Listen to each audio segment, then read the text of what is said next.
En el aniversario 15 intentaron traicionarme para quedarse con mi empresa, un camarero avisó, descubrí la verdad y con la ley de mi lado, los arrastré hasta hundirlos. Me llamo Logan Carver, tengo 43 años. Mi esposa Sierra y yo estábamos celebrando lo que yo creía que era un matrimonio sólido en Alexander Stackhouse, con una cena privada cuidadosamente planeada. Había reservado un salón exclusivo, pedido una botella de $200 y comprado para ella un collar de 2000. Me senté frente a Sierra pensando que, quizá, esa noche podría salvar lo que se estaba resquebrajando entre nosotros. Sierra lucía impresionante con un vestido rojo, pero su comportamiento llevaba meses siendo extraño, llamadas secretas, jornadas laborales extendidas, y esa sonrisa ensayada que nunca alcanzaba sus ojos. Yo lo atribuía a las típicas crisis de la mediana edad en los matrimonios. Sin embargo, llevar 3 restaurantes y estar a punto de abrir un cuarto me había dado instintos muy afinados para detectar cuando alguien mentía. Aprendes a leer a clientes, empleados y proveedores. Detectas de inmediato cuando alguien miente sobre alergias alimenticias o trata de irse sin pagar. Y, aunque Sierra llevaba meses enviando señales raras, yo me excusaba a mí mismo diciendo, el matrimonio se vuelve cómodo, la gente cambia, se distancia. Pero esa noche, al verla revisar su teléfono cada 30 segundos y apenas tocar su filete de $60 mientras miraba constantemente la puerta como esperando a alguien, mis instintos de empresario me gritaban que algo estaba muy mal. Intentaba compensarlo con una charla forzada sobre nuestro futuro, pero la tensión era evidente. Me disculpé para ir al baño. Ahí fue donde todo cambió. Estaba lavándome las manos cuando entró nuestro camarero, Mateo. Un chico de unos 22 años, trabajador serio y respetuoso, de esos que se interesan de verdad por su empleo. Se veía nervioso. Me dijo con tono incómodo. Señor, quizá me despidan por esto, pero creo que vi algo raro en su mesa. Yo pensé que me iba a contar que Sierra había dejado su bolso abierto o algo trivial. Pero en vez de eso soltó la bomba. Cuando usted se levantó, yo estaba limpiando la mesa de al lado. Su esposa miró alrededor con cuidado y echó algo pequeño en su copa. Reconocí el gesto de inmediato, un polvo blanco triturado, vertido rápido y removido discretamente. Mateo había trabajado en fiestas universitarias y había visto intentos reales de drogar bebidas. Sabía lo que estaba describiendo. Yo, en cambio, me reí incrédulo, como si me hubiera contado un chiste. Vamos, chico. ¿Estás seguro? Pero su rostro estaba serio, sin titubear.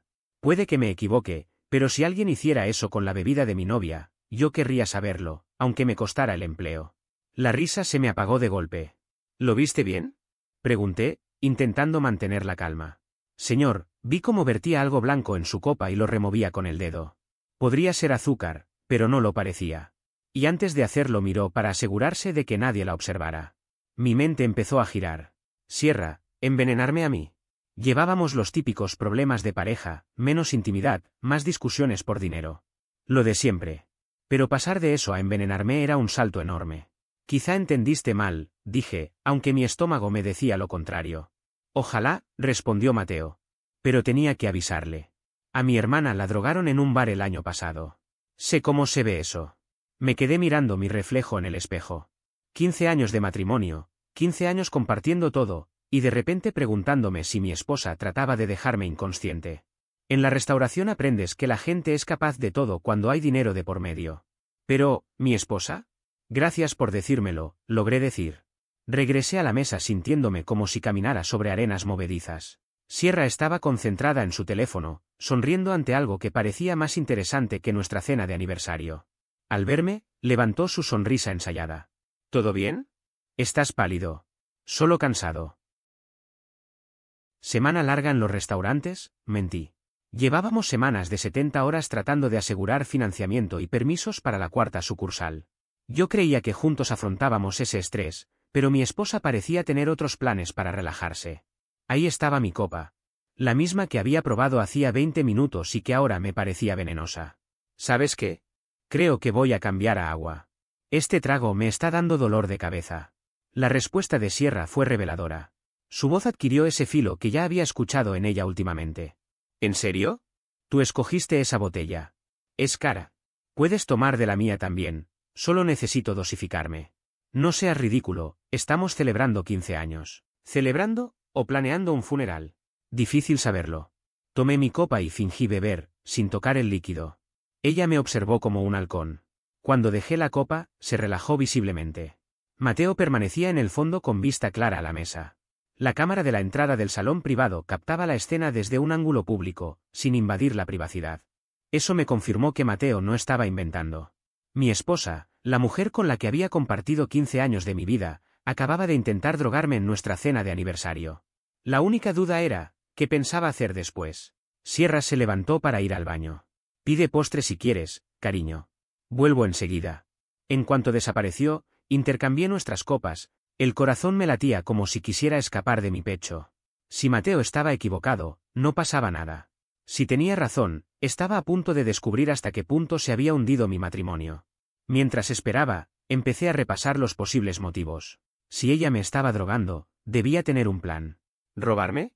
Pero ya tenía acceso a nuestras cuentas. ¿Matarme? Teníamos seguro de vida, pero no tanto como para justificar un crimen así. Y ahí, con las copas cambiadas y mi respiración contenida, entendí que estaba al borde de destapar algo mucho más oscuro de lo que jamás imaginé. A menos que existiera dinero del que yo no estuviera enterado.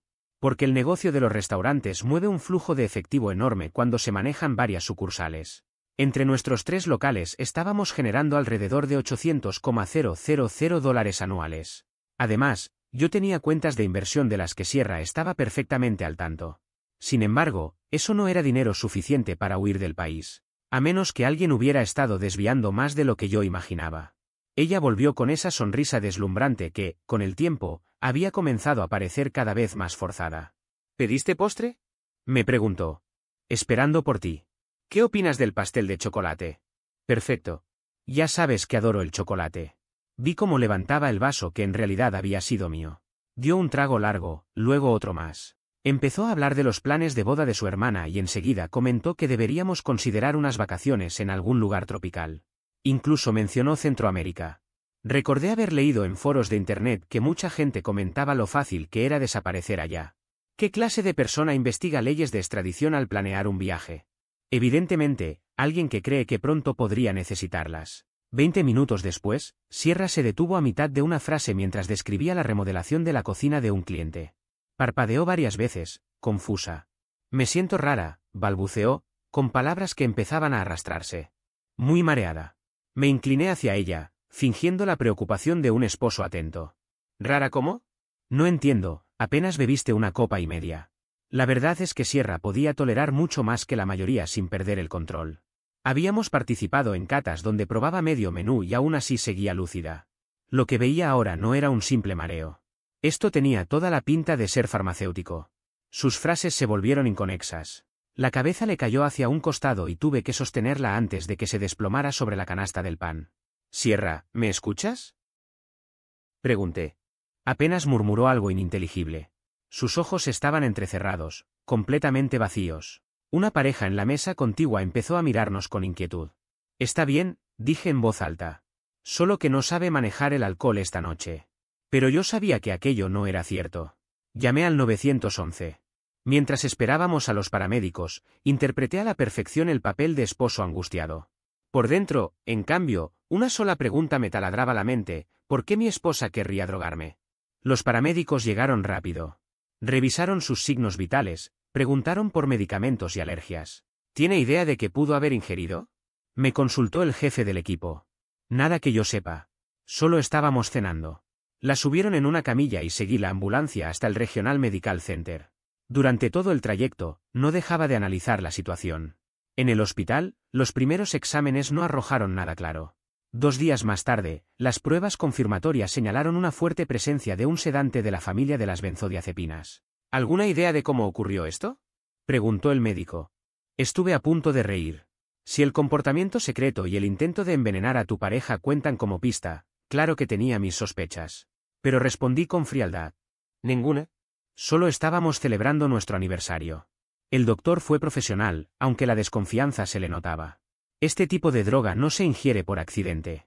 Alguien tuvo que administrarla deliberadamente. ¿Está diciendo que alguien drogó a mi esposa? Pregunté. Lo que digo es que los análisis muestran una sustancia controlada imposible de consumir por error. Seguridad lo reportó a la policía. Sin embargo, sin un vaso preservado ni testigos claros, no había mucho que hacer. Los agentes redactaron el informe, pero aquello no avanzó. La teoría más aceptada era que alguien en el restaurante había manipulado la bebida, tal vez dirigida a mí, pero que terminó afectando a Sierra por equivocación. Estuvo inconsciente 6 horas. Cuando despertó, estaba desorientada y aseguraba no recordar nada desde que entramos al Alexander Stackhouse. No entiendo, repetía una y otra vez. ¿Cómo pasó esto si apenas tomé nada? El doctor cree que quizá alguien manipuló tu copa, respondí con cautela. Sus ojos se abrieron como platos. ¿Alguien me drogó? ¿Quién haría algo así? No lo sé, cariño, pero voy a averiguarlo. Esa fue la primera frase totalmente sincera que dije desde que comenzó esta pesadilla. Al día siguiente, me quedé en casa cuidando a Sierra mientras se recuperaba. Estaba débil, con náuseas, y representaba el papel de víctima con gran convicción. Le preparé sopa, le llevé té y escuché sus teorías. Tal vez fue ese empresario en la barra, sugirió. No dejaba de mirarnos. Excepto que no había ningún empresario en la barra. Yo había observado todo el lugar. Podría ser, le seguí el juego. O quizá alguien manipuló la botella antes de que nos la sirvieran. Eso es aterrador. La actuación era buena. Si no hubiera sabido la verdad, hasta yo habría caído. Mientras interpretaba al esposo preocupado, ya estaba planeando mi propia investigación. Necesitaba comprender por qué había intentado drogarme y reunir pruebas. La experiencia en el negocio de restaurantes me había enseñado que, cuando la gente empieza a comportarse extraño alrededor del dinero, hay que investigar rápido y en silencio. 2 días después, Sierra anunció que se sentía lo bastante recuperada como para volver al trabajo. Ella tenía su propio estudio de diseño de interiores, especializado en proyectos residenciales de alto nivel, lo que le otorgaba una agenda flexible y demasiado espacio para actividades extracurriculares. Ese día yo trabajé desde casa, avisando a mi socio Diego que aún estaba lidiando con la situación médica de Sierra. Diego había sido mi mejor amigo desde la universidad, mi hermano de otra madre, el padrino de mi boda. Durante los últimos 8 años habíamos levantado juntos el grupo de restaurantes, 3 locales consolidados y un cuarto en desarrollo. Yo confiaba en él ciegamente. Gran error. Todo había empezado con un pequeño local cerca del campus, trabajando jornadas de 18 horas y sobreviviendo a base de fideos instantáneos. Con determinación y habilidades complementarias, lo transformamos en un grupo respetable. Yo me encargaba de la operación y la atención al cliente, él llevaba las finanzas y los planes de expansión. Jamás habíamos tenido un desacuerdo serio. Pero en los últimos tiempos, Diego insistía con una expansión rápida y arriesgada, proponiendo abrir 5 locales en 2 años y apalancarnos hasta el límite. Cuando le pedí prudencia, se puso a la defensiva, acusándome de pensar en pequeño. Supuse que eran tensiones normales de socios. Ese mediodía hice algo que jamás había hecho en 15 años de matrimonio, revisar mi propia casa como un detective. Sierra era meticulosa para organizar sus cosas, pero descuidada para ocultar secretos. Empecé por su oficina. Sus archivos estaban ordenados con precisión de bibliotecaria, gastos de negocio, documentos de impuestos, pólizas de seguro. Me tomó 1 hora hallar la primera pista, una pequeña agenda escondida detrás de su calendario habitual. Durante semanas viví con la sensación de que algo se me escapaba, hasta que una tarde me dije que ya no había más excusas, tenía que revisar todo con calma. Empecé por lo más obvio, la agenda electrónica de mi mujer, sus cuentas y cualquier papel fuera de lugar. Allí, entre entradas insignificantes, encontré registros que se remontaban 6 meses. Aparecían solo iniciales y horarios, como un reloj que no fallaba. Che2 se repetía 2 veces por semana, semana tras semana. Al principio pensé en una coincidencia, un curso, una reunión de trabajo, pero la constancia me heló. Che no podía ser otro que Diego, mi mejor amigo y socio. Me costó creerlo, pero las piezas comenzaron a encajar. Seguí escarbando en lo físico. Abrí su joyero con manos que no dejaban de temblar y aparté la bandeja de terciopelo donde guardaba los pendientes de su abuela. Debajo había una pequeña bolsa de plástico con un polvo blanco y una nota doblada. La nota era técnica, casi clínica, 1 o 2 sobres. Efectos en 15-20 minutos. Duración 4-6 horas. Cuidado con la dosis. La caligrafía no era de Sierra, tenía el trazo fuerte y decidido de Diego. Al tomar fotos con el teléfono mi pulso se disparó. Aquello no olía a improvisación, parecía ensayo y ensayo. Entré a su ordenador con una contraseña que había memorizado años atrás, la combinaba con la fecha de nuestro aniversario y su año de nacimiento, y descubrí una carpeta oculta llamada Investigación Vacaciones. Dentro había meses de correos. Al principio parecían inocuos, pero al leerlos con detenimiento las frases se aclararon: cerrar el trato el sábado, transferir las cuentas, confirmar arreglos de viaje. Diego hablaba de preparar documentación y garantizar una transición limpia, Sierra respondía sobre tiempos y quién debía estar fuera de escena. En un intercambio, alguien escribía: asegúrate de que él esté fuera de combate durante la ventana de transferencia. Él podía ser yo. Sentí un nudo en el estómago. Los movimientos bancarios confirmaron lo que los correos insinuaban. Al principio eran pequeñas sumas retiradas de nuestras cuentas conjuntas, cantidades diseñadas para no activar alertas automáticas, transferencias fragmentadas, pagos por servicios ficticios, traspasos a cuentas interpuestas. En 6 meses, sumaban casi $75.000. No era un golpe de suerte o una gestión torpe, era sistemático. Pero la cosa no quedó ahí, las cuentas del negocio presentaban pagos a proveedores que en realidad eran empresas pantalla.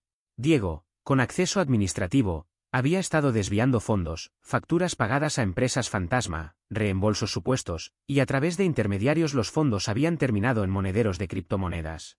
Encontré correos hablando de monederos y direcciones de wallets, tenían ya $175.000 fuera del país, según las transferencias que logré rastrear. También hallé planes concretos, búsquedas de países con leyes de extradición flexibles, listados de propiedades frente al mar en Costa Rica y una nota sobre depósitos ya abonados. Todo estaba pensado para salir rápido y desaparecer con cierta cobertura legal. Me tragué el asco al ver cómo habían planificado la huida como quien compra un billete de avión. Y luego, lo que me dolió quizá más que el dinero, los papeles del seguro de vida. Sierra había gestionado, durante la última temporada de inscripciones de la empresa, un aumento de cobertura en mi póliza laboral. Me hizo firmar un paquete de documentos como si fueran trámites rutinarios.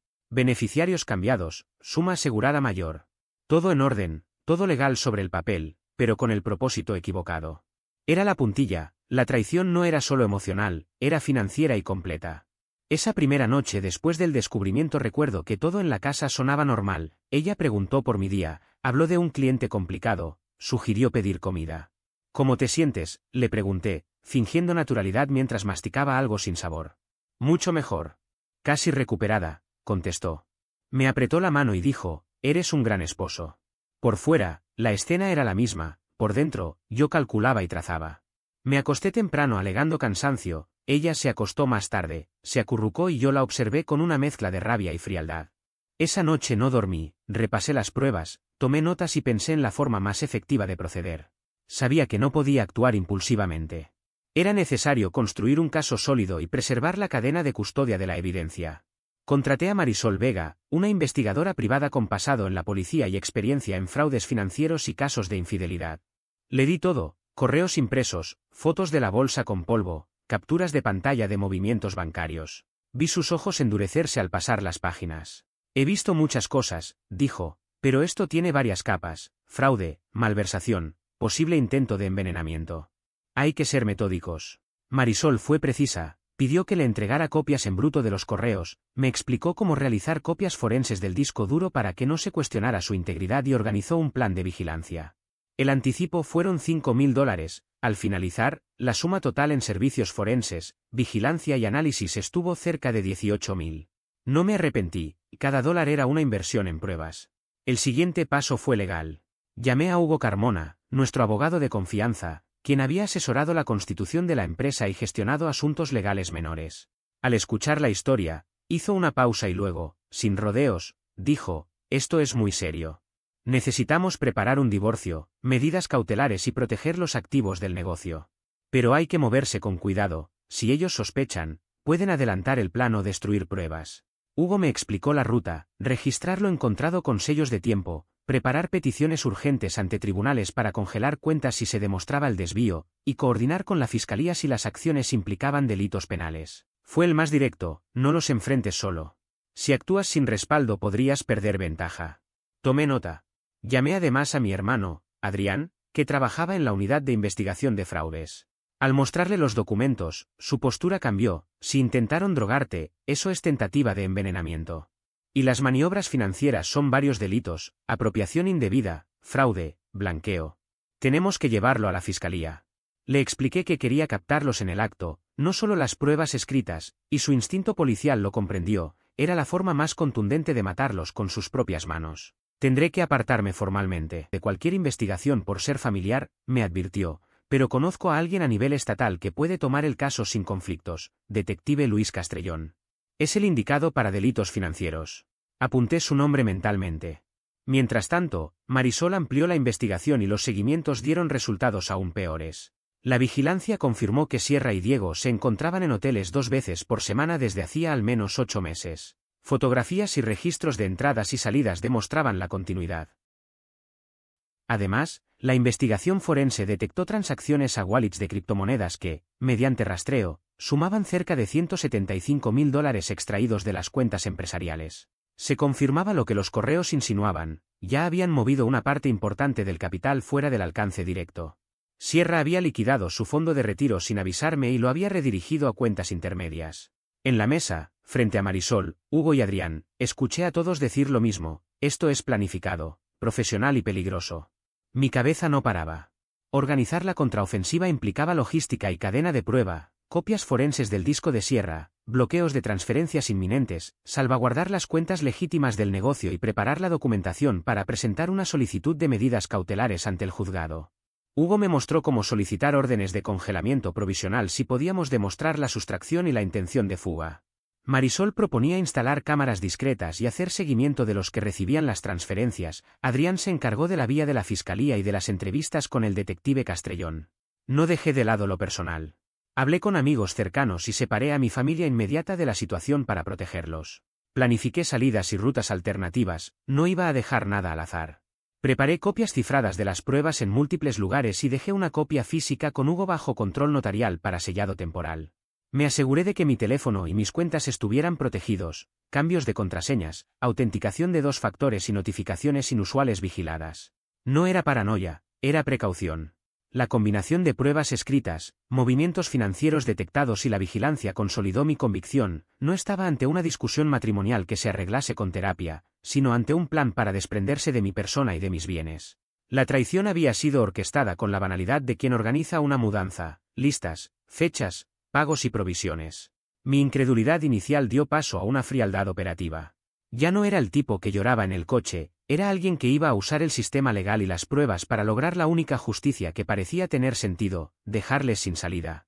Durante las noches siguientes, repasé escenarios: qué pasaría si huían antes de que pudiéramos actuar, quiénes podrían ser cómplices, cómo justificar ante jueces cada paso sin que parezca venganza personal, y cómo asegurar que cualquier evidencia recogida cumpliera estrictamente con los requisitos forenses.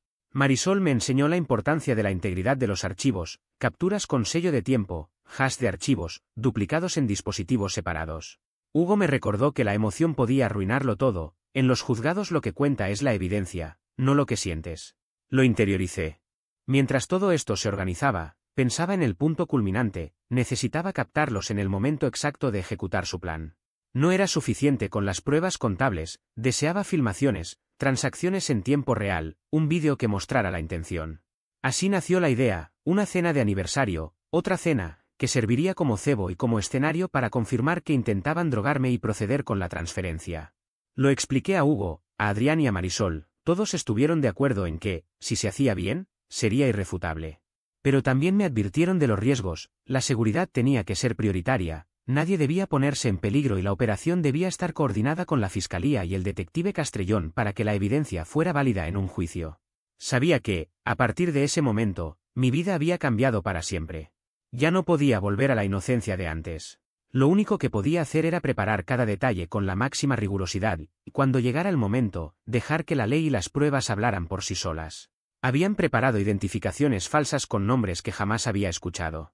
También tenían registrada una propiedad en Costa Rica a través de empresas fantasma, junto con planes de huida tan sofisticados que podrían rivalizar con los de fugitivos internacionales. Esto no era un juego de aficionados. Tu socio tiene experiencia en esto, me dijo Marisol con un tono seco. ¿Cómo qué experiencia?, pregunté, incrédulo. Diego cambió su nombre legalmente hace 6 años, 2 antes de que iniciaras la sociedad con él. Su verdadero nombre es Jacob Henning y tiene antecedentes por fraude financiero en Nevada. Cumplió 18 meses de condena por malversar fondos de su socio anterior, explicó. El hombre en quien había confiado durante 8 años no era más que un estafador profesional. Había estado preparando esta jugada desde mucho antes de que nos conociéramos, cambiando de identidad, ganándose mi confianza, mientras diseñaba el momento exacto para quedarse con todo lo que habíamos construido juntos. Durante los días siguientes actué con normalidad, pero en secreto me preparaba para la guerra. Trasladé la mayor parte de nuestro dinero personal a cuentas a las que Sierra no tenía acceso. Instruí a mi abogado para que presentara, de forma urgente, solicitudes de congelamiento de cuentas empresariales. Coloqué 2 cámaras en casa, en la cocina y la sala de estar, con audio únicamente cuando yo estuviera presente. La ley del consentimiento de una sola parte me amparaba. Además, comencé a llevar una grabadora de voz conmigo, con la esperanza de captar a Sierra o a Diego diciendo algo incriminatorio en medio de una conversación cotidiana. Lo más impactante era verla continuar con su actuación. Seguía interpretando a la esposa cariñosa, preguntando por mi nivel de estrés, sugiriendo cenas románticas. Una noche, mientras veíamos Netflix, lanzó la propuesta: quizá deberíamos volver a Alexander Stackhouse. Que vean que no nos intimidan. Buena idea, respondí, midiendo su reacción. ¿Qué te parece este sábado? Vi cómo se iluminaban sus ojos antes de que intentara controlarlo. Yo haré la reservación, dijo con seguridad. Lo que ella ignoraba era que ya había coordinado todo con el detective Luis Castrellón. No solo en el restaurante, sino con una trampa también diseñada que haría parecer torpe al mismísimo coyote del desierto.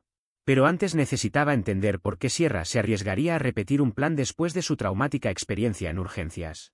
La respuesta llegó al escuchar de manera accidental una llamada entre ella y Diego. El primer intento fracasó porque Mateo intervino, decía Diego. Seguramente alertó al personal de cocina sobre algo sospechoso.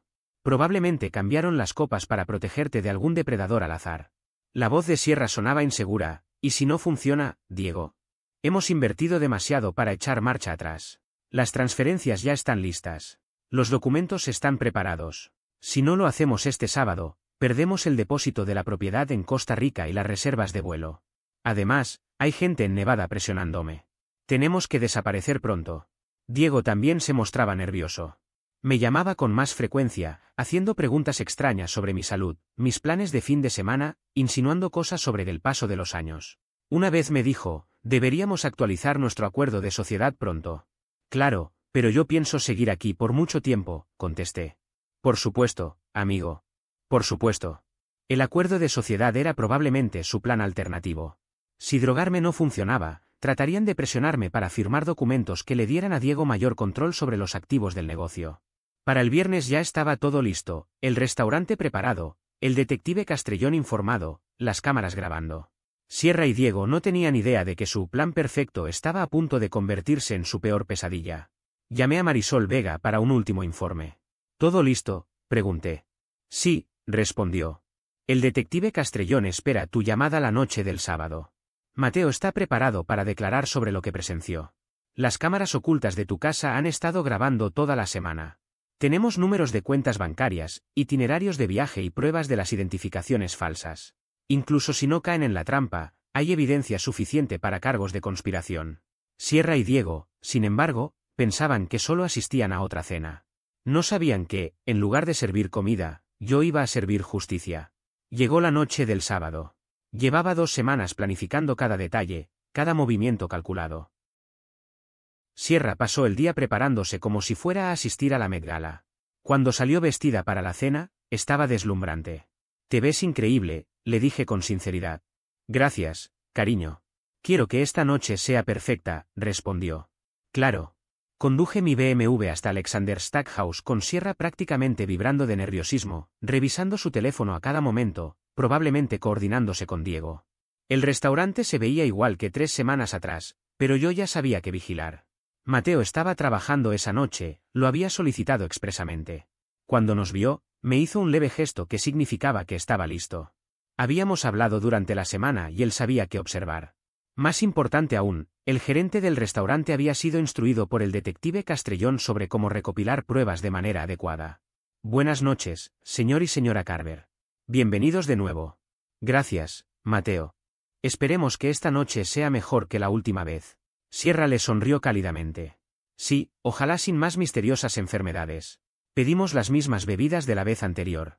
Mantuve mi copa siempre a la vista, observando cada movimiento de ella.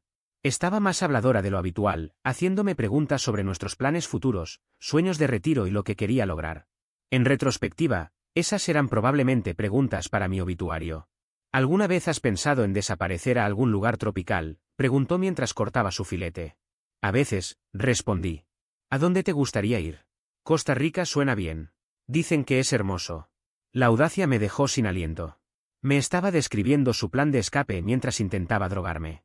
¿Has estado investigando Costa Rica? Solo curioseando. Una chica puede soñar, ¿no? Curiosear incluía comprar propiedades y tramitar pasaportes falsos. A mitad de la cena, Sierra se levantó para ir al baño. En cuanto se fue, hice una señal a Mateo, que se colocó con una vista directa a nuestra mesa y avisó al gerente. Mientras ella no estaba, pensaba en Diego, seguramente estaba en su departamento, actualizando páginas bancarias, esperando mi mensaje para confirmar que estaba inconsciente. Ellos creían haber planeado todo a la perfección, pero jamás consideraron que yo pudiera ser más astuto que ellos. Ella regresó a la mesa aparentando calma, sin imaginar que estaba entrando en la última escena de su propia trampa. Sus ojos no dejaban de apartarse de mi copa, aunque intentaba fingir naturalidad. Me observaba con esa mezcla de curiosidad y falsa preocupación que había perfeccionado con los años. «No estás bebiendo mucho esta noche», comentó, con un tono que pretendía sonar casual. «Supongo que es mejor ir con calma después de lo que pasó la última vez». «Muy sensato de tu parte». Aquella frase me retumbó. Sabía que detrás de esa aparente inocencia había algo más. Le sonreí con cortesía y le dije que necesitaba ir al baño, pero en realidad caminé hacia un punto desde donde podía observar la mesa sin que ella se percatara. Había un panel de vidrio que funcionaba como espejo parcial, y desde allí tuve una visión perfecta. El reloj marcaba apenas 40 segundos desde que la dejé sola, pero eso bastó. Vi cómo miraba a su alrededor, buscando asegurarse de que nadie la vigilaba. Entonces, con movimientos precisos, abrió su bolso, sacó un pequeño sobre y lo vació dentro de la copa que creía era la mía. Revolvió el contenido con un dedo, como si hubiera practicado el gesto muchas veces, y después se limpió disimuladamente en la servilleta. Esperé unos segundos más, lo suficiente para que todo pareciera normal, y regresé a la mesa. Me recibió con una sonrisa amplia, forzada, la sonrisa de quien cree tener la situación bajo control. «Siempre me haces falta, cariño», dijo, mientras deslizaba sus dedos por el teléfono móvil, probablemente enviando un mensaje a Diego para confirmar que la operación iba en marcha. Aproveché la distracción, y con el corazón golpeando como un martillo, intercambié las copas. Ella ni siquiera levantó la vista. «Creo que mejor paso al agua», anuncié en voz clara. «Este trago está más fuerte de lo que pensaba». Por un instante, su rostro se descompuso. El pánico cruzó por sus ojos, aunque se apresuró a cubrirlo con una risa forzada. «¿En serio? Otra vez con eso. Esta botella costó una fortuna. Al menos termina esa copa». «No debería. Quiero manejar seguro», respondí con firmeza. Ella insistió, incluso intentó empujarme la copa hacia mí, pero me mantuve firme. Finalmente, resignada, tomó el vaso que en realidad estaba envenenado. Dio un par de sorbos y luego otro más, como si en su mente estuviera calculando tiempos y dosis. 20 minutos después, sus pupilas se veían extrañas, y su voz empezó a perder claridad. «Logan», balbuceó. «No me siento bien. Es lo mismo que la vez pasada».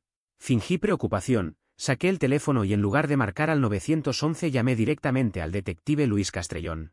Ella se aferraba a la mesa, temblando. «¿Cómo puede estar pasando otra vez?», susurró, casi en un estado de delirio. «¿A qué te refieres, amor?», le contesté, fingiendo desconcierto. «No entiendo». Ella ya estaba perdiendo la coherencia. En ese momento apareció el gerente del Alexander Stackhouse, alarmado por la escena. «Señor, creo que deberíamos conservar ambas copas y llamar de inmediato a las autoridades. Esto parece lo mismo que la ocasión anterior». Con cuidado, guardó ambas copas en la nevera de la oficina y esperó la llegada de los agentes. Cuando arribaron, documentaron cada detalle, etiquetas, fotografías, sellos de custodia, firmas. Todo siguiendo el protocolo al pie de la letra. Sierra apenas podía articular palabra cuando llegaron los paramédicos y el detective. La subieron a la camilla inconsciente, y mientras se la llevaban, me incliné lo suficiente para susurrarle al oído.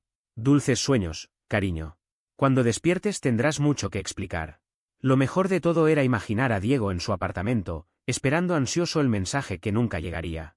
Creía que yo caería inconsciente y que todo saldría según su plan. En vez de eso, recibiría la visita de detectives con pruebas suficientes para destruirlo.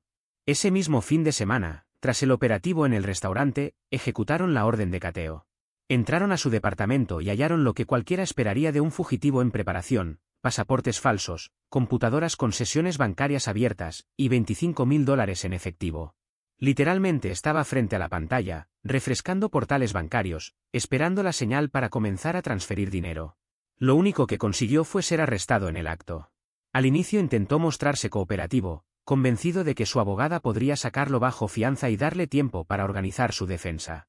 Pero lo que no esperaba era la montaña de pruebas que yo ya había reunido. Según me contó después el detective Castrellón, sus primeras palabras fueron: «Aquí debe haber un error. Logan Carver es mi socio, jamás nos haríamos daño». Cuando le enseñaron los correos electrónicos y las transacciones bancarias, se derrumbó. Quiero un abogado. No voy a decir nada más. Pero no se quedó de brazos cruzados. Apenas 2 días después logró fianza por $100.000, de alguna fuente que aún desconozco. Su primer movimiento fue contratar a Verónica Mendoza, una abogada defensora famosa y costosa. Su segundo movimiento fue aún más claro, intentar destruirme antes de que yo lo destruyera a él.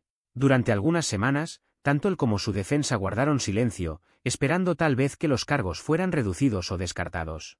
Pero cuando la fiscalía filtró a la prensa que tenían grabaciones y pruebas financieras, Diego decidió encender la pólvora. Él sabía dónde estaban las grietas de nuestro negocio.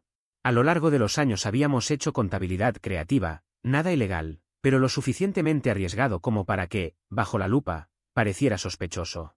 Movimientos fiscales agresivos, pagos en efectivo para saltar comisiones, acuerdos informales con proveedores. Durante 2 meses, Diego se dedicó a filtrar información fragmentada, gota a gota, a cualquiera que quisiera escucharla.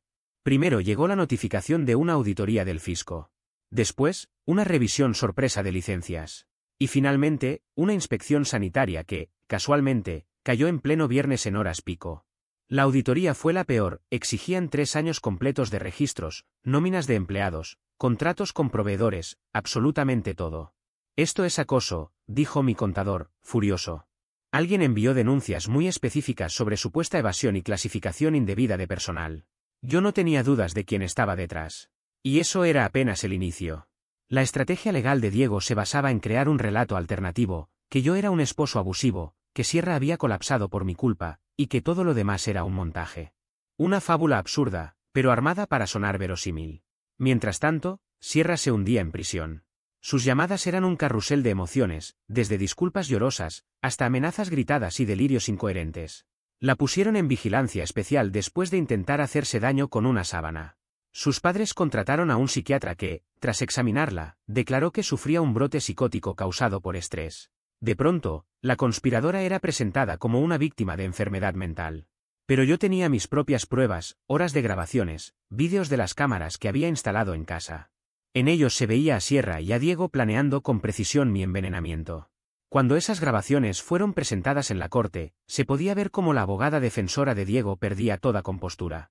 La voz de Sierra era inconfundible, detallando la logística del plan. Presentarlas requirió cuidado, los vídeos eran mudos, para evitar problemas legales de consentimiento, y los audios provenían de conversaciones donde yo estaba presente, lo que los hacía válidos. La combinación era devastadora, mostraba premeditación y conspiración.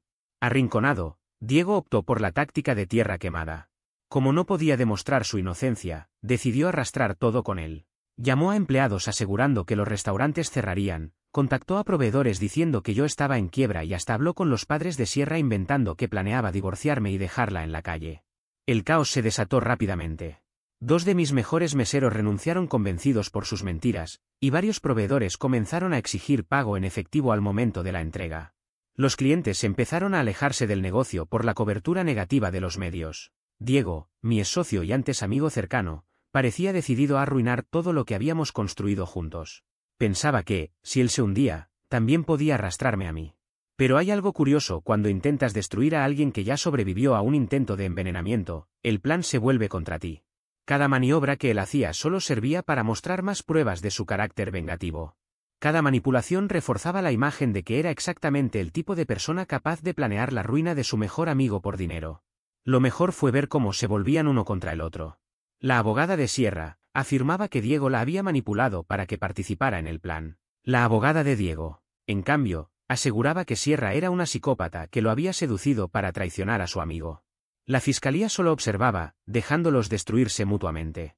6 meses después, yo estaba sentado en el tribunal viendo cómo mi esposa y mi antiguo socio cavaban su propia tumba.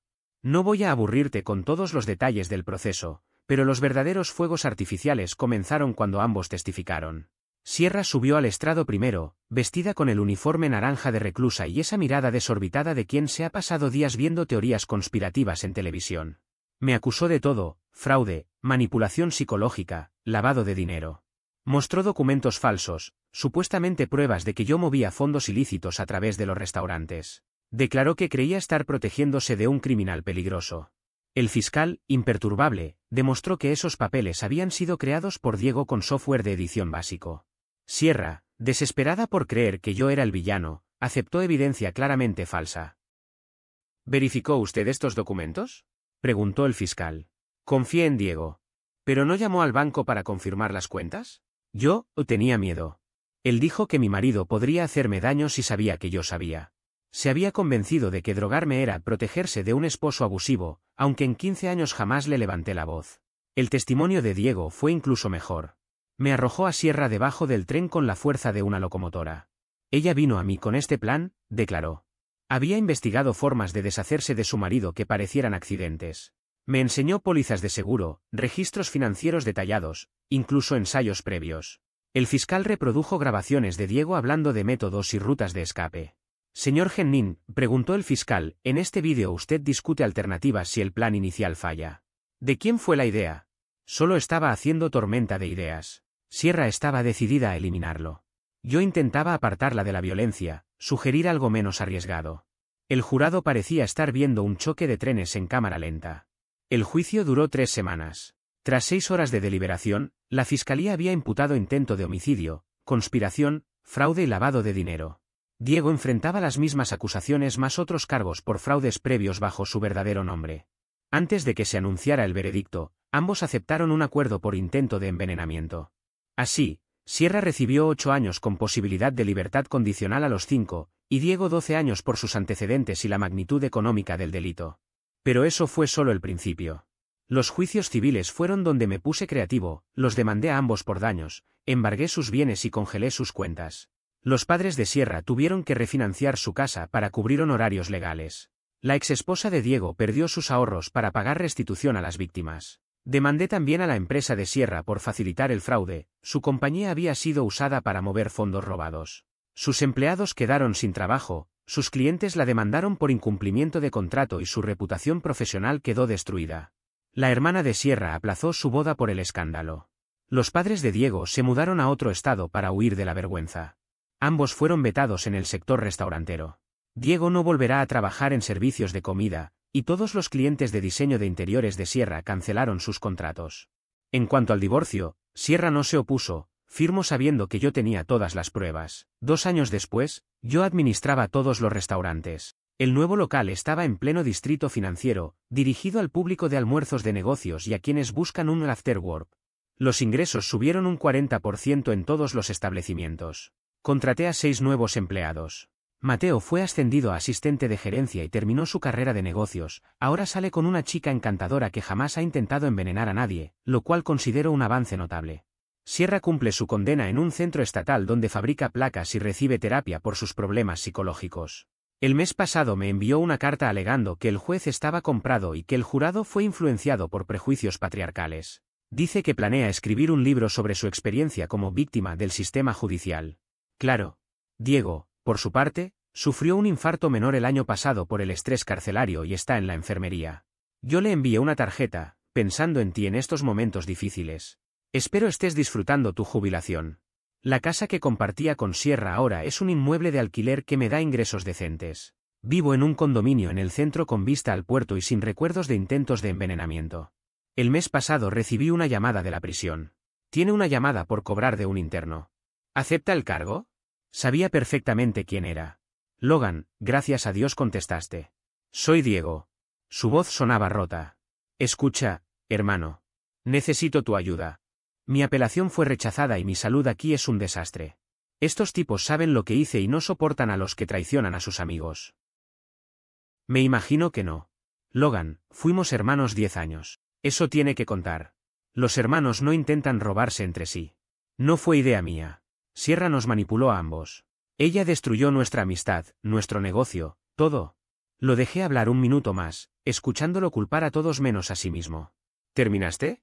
Me estoy muriendo aquí, Logan. Tuve un infarto, mi presión está por las nubes. Ayúdame a que me reduzcan la pena. Te firmaré lo que me quede. ¿Diego? Sí. Púdrete en el infierno. Colgué. Esa noche llamó 3 veces más. No respondí. Sierra será elegible para libertad condicional cuando cumpla 50, si logra convencer a una junta de que no es peligrosa. Diego probablemente morirá en prisión, aún preguntándose cómo su plan perfecto terminó en un desastre perfecto. A veces la mejor venganza es dejar que tus enemigos se destruyan solos.